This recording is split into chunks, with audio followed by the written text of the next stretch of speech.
சட்டமன்ற உறுப்பினர்கள், முன்னாள் அமைச்சர் பெருமக்களே, முன்னாள் உள்ளாட்சி பிரதிநிதிகளே, இங்கு அலைகடலாக வருகை இருக்கக்கூடிய அனைத்து இந்திய அண்ணா திராவிட முன்னேற்ற கழகத்தினுடைய ஆணி வேராக திகழ்ந்த கழகத்தினுடைய ரத்தத்தின் ரத்தமான இளம் சிங்கங்களே, உங்கள் அனைவருக்கும் காலை வணக்கத்தை தெரிவித்துக் கொண்டு,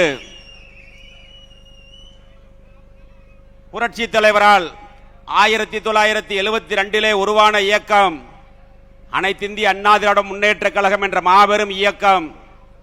அந்த இயக்கம் தோன்றிய வரலாறு தீய சக்தியை, திமுகவை ஒழிக்க வேண்டும் என்று உருவான இயக்கம். தலைவர் இருக்கின்ற வரை அந்த இயக்கம் ஆட்சி அதிகாரத்தில் இருந்தது. இந்திய வரலாற்றில் ஒரு பிராந்திய இயக்கம் கட்சி தொடங்கிய உடனேயே பாராளுமன்ற இடைத்தேர்தலில் வெற்றி பெற்ற வரலாறை படைத்த தலைவன் புரட்சி தலைவர் எம்ஜிஆர்.